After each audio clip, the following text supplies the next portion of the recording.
Exam हाल channel पर आप सभी लोगों का स्वागत है। ये जो सैंधव सभ्यता पर हमारी सीरीज चल रही है उसमें ये चौथा पार्ट है।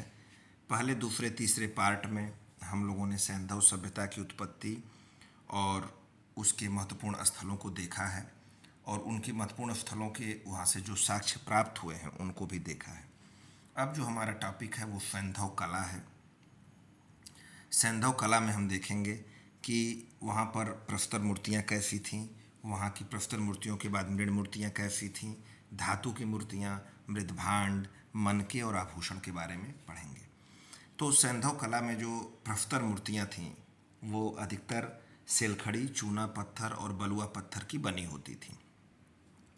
जो महत्वपूर्ण स्थल है हड़प्पा, वहाँ से दो प्रस्तर मूर्तियाँ मिली हैं। एक लाल बलुआ पत्थर पर पुरुष वक्ष की मूर्ति है और दूसरा जो है काले स्लेटी चूने पत्थर की है जो नृत्य की मुद्रा में है।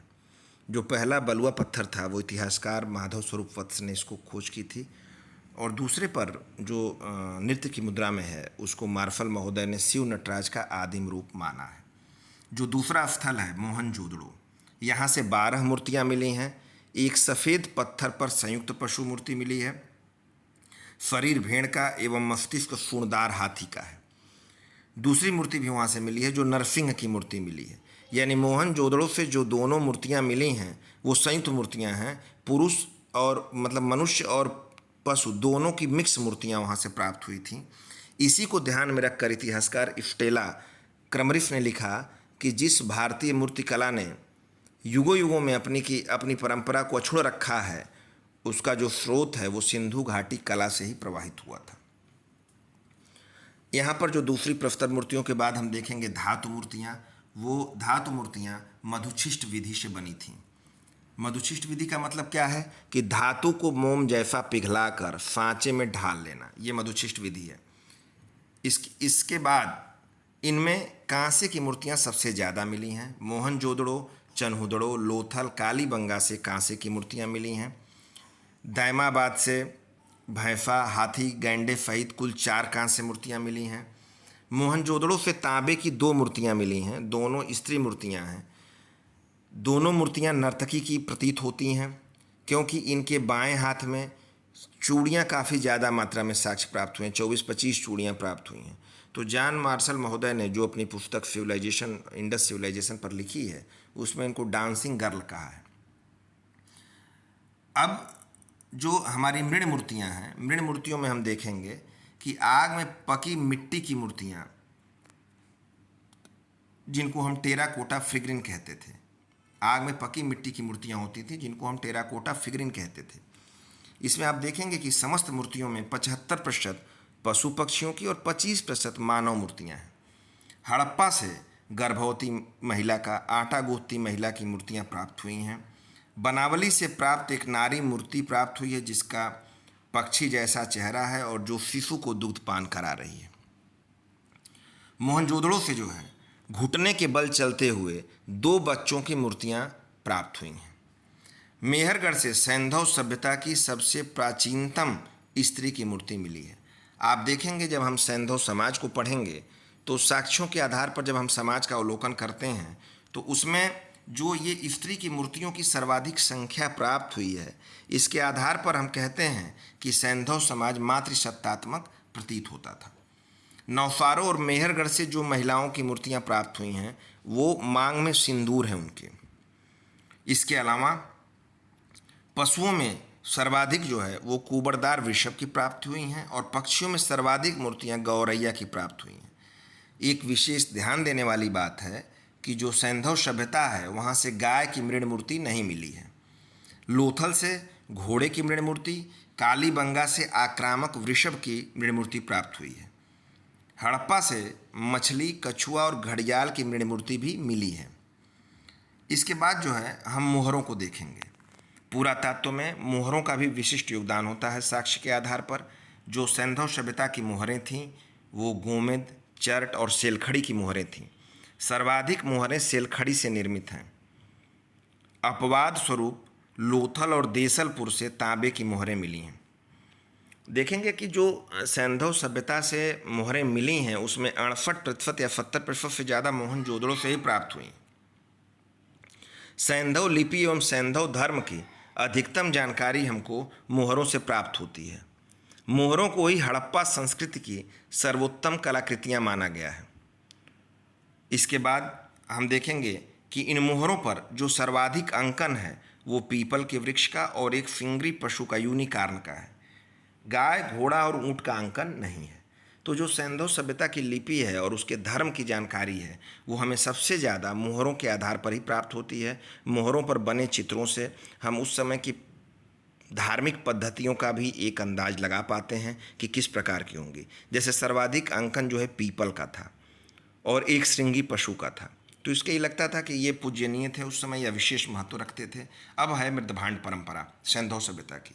देखिए, मृदभांड जो है पुरातत्व की बहुत साक्ष्य में पुरातत्व योगदान इनका बहुत ज़्यादा है। जो स्कॉटलैंड निवासी इतिहासकार थे फ्लिंडर्स, उनकी पुस्तक है methods and AIIMS in archaeology, उसमें उन्होंने लिखा है कि मृदभांडों को पुरातत्व की वर्णमाला कहा है। भारत में आप देखेंगे सर्वप्रथम तक्षशिला के उत्खनन से मृदभांडों के पुरातात्विक महत्व का ज्ञान हुआ था। मृदभांड परंपरा पर भी मैं आपको एक अलग से वीडियो बनाऊंगा जिसमें आपको मृदभांडों को कालक्रम के हिसाब से किस कालक्रम में किस प्रकार के मृदभांड विकसित हुए, जैसे काला एवं लाल मृदभांड, गैरिक मृदभांड, चित्रित धूसर मृदभांड, उत्तरी काले पालिशदार मृदभांड और दक्षिण भारत से ऑरेंटाइन मृदभांड प्राप्त हुए। अब हम सैंधव सभ्यता के मृदभांडों को देखते हैं। सैंधव सभ्यता के मृदभांड अधिकतर चाक पर बने हैं। सैंधव मृदभांड मुख्यतः लाल हैं जिन पर काले रंग से आकृतियों का अंकन किया गया है। मृदभांडों पर हड़प्पन लिपि भी मिलती है।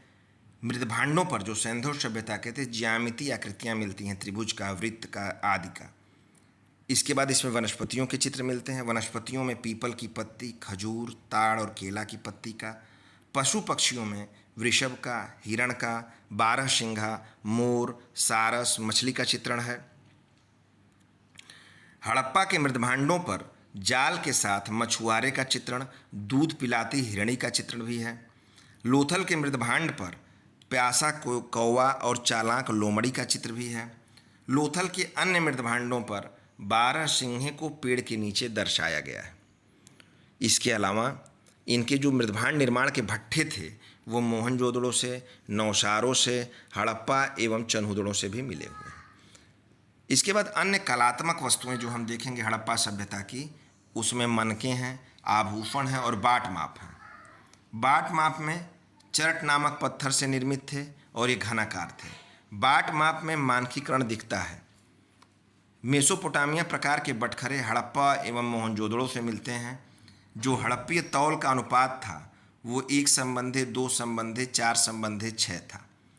बाट माप के मिलने का मतलब ये था कि वहाँ की मानकीकरण की व्यवस्था थी। जैसे आप कहीं पर भी 1 kg कोई सामान लेंगे तो वो आपको उतना ही प्राप्त होगा। ये बाट माप के मानकीकरण का मतलब ये होता है कि समरूपता पर ध्यान देने की कोशिश की गई थी कि जो भी वहाँ की बाजार व्यवस्था हो, सामान व्यवस्था हो, उसमें सामानों का जो क्रय विक्रय हो उसमें समरूपता हो। इसके बाद वहाँ पर कलात्मक वस्तुओं में हम मनके देखेंगे। मनके बनाने की कार्यशाला चन्हुदड़ो और गुजरात के लोथल एवं बक्सरा से प्राप्त थी। चन्हुदड़ो एवं लोथल से मनका निर्माण हेतु कच्ची धातुएं, भट्ठियाँ आदि भी पाई गई हैं। सिलखड़ी के जो मनके हैं वो सर्वाधिक मिलते हैं। सभ्यता में मनकों का सर्वाधिक प्रचलित आकार बेलनाकार था। अन्य कलात्मक वस्तुओं में हम सीपी उद्योग को भी देखेंगे। लेकिन एक इतिहासकार जो पुरातत्वविद थे अर्नेस्ट मैके, उन्होंने कार्नेलियन के मनकों की भी खोज की थी। ये कार्नेलियन के मनके धौलावीरा, हड़प्पा और चन्हुदड़ो से प्राप्त हुए हैं। ये छिद्र वाले बेलनाकार मनके होते थे। इनका निर्माण जो है बेलनाकार ड्रिल, सिलिंड्रिकल स्टोन ड्रिल द्वारा किया जाता था। सीपी उद्योग का केंद्र जो है बालाकोट एवं चन्हुदड़ो था। बालाकोट का सबसे समृद्ध उद्योग सीप उद्योग था।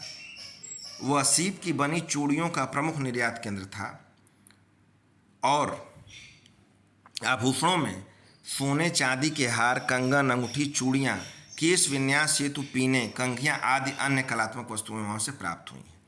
अब हम देखेंगे सैंधव समाज को। सैंधव समाज में स्तरीकरण था। अब देखिए, हमने जब सैंधव समाज के नगर नियोजन को पढ़ा था तो उसमें बताया था कि नगर नियोजन में 2 तरह के टीले मिलते थे, पश्चिमी टीला और पूर्वी टीला। पश्चिमी टीले पर शासक वर्ग था और पूर्वी टीले पर आम जनमानस का था। तो जो सीटाडेल थे, पश्चिमी टीले पर सीटाडेल कहा गया है, तो उसके आधार पर हम सैंधव समाज को हम बताते हैं नगर नियोजन के आधार पर कि अनेक वर्गों में था। समाज में वर्ग विषमता थी। धौलावीरा का नगर जो है 3 भागों में विभक्त था, ये विषमता को दर्शाता है। दास प्रथा के होने का भी आभास दिखता है। राम शरण शर्मा महोदय का कहना था कि सैंधव नगरों में बड़े पैमाने पर निर्माण कार्य आपको देखने को मिलता है, और ये दास प्रथा के बिना जो है इस संभावना से इनकार किया जा सकता है कि दास प्रथा के साक्ष्य न हो वहाँ पर। तो जो नगर नियोजन था उसके आधार पर हमको लगता है कि सैंधव समाज में विषमता थी। अब देखिए, जो बात अभी हमने मृण मूर्तियों में देखी कि नारी मूर्तियों के आधार पर हम कहते हैं कि समाज मातृसत्तात्मक था, लेकिन इतिहासकार इस पर एकमत नहीं है। वस्त्र देखें तो सूती और ऊनी दोनों प्रकार के वस्त्र प्रचलन में थे। मोहनजोदड़ो से प्राप्त चांदी के एक जार पर लिपटे सूती कपड़े का साक्ष्य मिला है। हड़प्पा में भी सूती वस्त्र के अवशेष मिले हैं।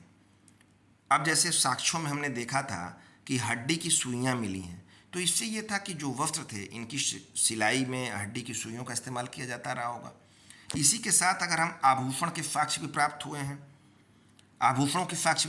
हैं।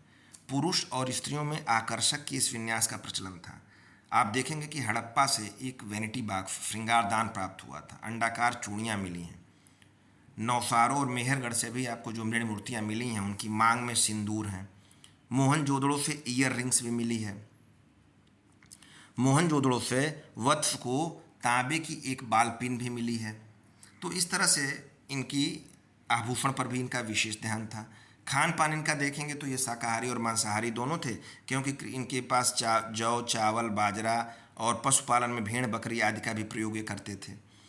अब जो कोई भी समाज हो तो वहाँ पर हम ये देखते हैं कि आखिरकार उसके मनोरंजन के साधन क्या थे। अब मनोरंजन के साधनों को हम साक्ष्य के आधार पर ही अनुमानित करते हैं कि जो साक्ष्य में प्राप्त हुए हैं उसके आधार पर ही उनके मनोरंजन की भी व्यवस्था रही होगी। तो मिट्टी के बने पासे जो है हड़प्पा से मिले हैं। मोहनजोदड़ो से भी मिट्टी के पासे मिले हैं। जब हम आपको राखी कढ़ी के साक्ष्यों को बता रहे थे पार्ट 1 में, तो उसमें हमने बताया था कि पिट्ठू के खेल का साक्ष्य मिला है। तो इससे ये भी पता है कि पिट्ठू के खेल भी उस समय प्रमुख थे। लोग शिकार भी करते थे। इसके अलावा जो है आप देखेंगे कि टेराकोटा के मुखौटे और कठपुतलियाँ जो है वो भी मोहनजोदड़ो और हड़प्पा से प्राप्त हुए हैं। इसके बाद हड़प्पा से एक मोहर प्राप्त हुई है जिस पर ढोल का चित्र है। इसके साथ वीणा का भी चित्र प्राप्त हुआ है। तो इसका मतलब ये है कि वो सैंधव वासियों की जो संगीत प्रियता थी उसका ये द्योतक है। तो इस तरह से ये पार्ट 4 हमारा समाप्त हुआ है। इसके बाद सैंधव सभ्यता पर पार्ट 5 में हम यहाँ की धार्मिक स्थिति, यहाँ का राजनीतिक जीवन और व्यापार, शिल्प उद्योग, इसमें जो फैक्ट्स परीक्षा में आने वाले हैं उनको देखेंगे। देखिए, इस सीरीज को शुरू करने के पहले भी हमारा उद्देश्य था कि जब भी आप किसी एग्ज़ाम की बहुविकल्पीय परीक्षा की प्रीलिम्स परीक्षा में जाएं तो आपके पास उस टॉपिक से, उस चैप्टर से संबंधित फैक्ट्स हों, जिससे आपको उस परीक्षा में आपको फैक्ट्स के आधार पर चुनौती ज़्यादा न महसूस हो और आप उन फैक्ट्स के आधार पर प्रश्नों को कंसेप्ट के साथ सरलता से हल कर सकें। एक्चुअली क्या है कि फैक्ट्स के आधार पर आप कंसेप्ट का निर्माण करते हैं। जो फैक्ट्स हैं, साक्ष्य हैं, उनसे आपको मदद मिलती है। और बहुविकल्पीय परीक्षाओं की ये हमेशा चुनौती रहती है कि आपके पास एक समय पर आकर के फैक्ट्स होने ही चाहिए। इसलिए इस सीरीज में हम कोशिश कर रहे हैं कि आपको फैक्ट्स ज़्यादा से ज़्यादा प्रोवाइड करा सकें, जिससे आपको परीक्षाओं में बड़ी सहजता से और सरलता से इतिहास के प्रश्नों को आप कर सकें। इसके बाद इसकी फ्री PDF आपको पहले भी हमने बताया है, उसकी टेलीग्राम चैनल का लिंक दिया गया है डिस्क्रिप्शन में, वहाँ से आप इसको फ्री में डाउनलोड कर सकते हैं। तथा इस चैनल को सब्सक्राइब करना न भूलें, जिससे आपको निरंतर वीडियोज हमारी प्राप्त होती रहें। इसके साथ इस चैनल पर हमारी एक डेली न्यूज करंट अफेयर्स भी आता है, जिसको आप देखते रहें, क्योंकि परीक्षाओं में डेली न्यूज करंट अफेयर्स का बहुत ज़्यादा योगदान है, जो करंट अफेयर्स है। और डेली आप प्रतिदिन रूटीन में जब करंट अफेयर्स को रखते हैं तो उससे आपको ज़्यादा सहूलियत मिलती है।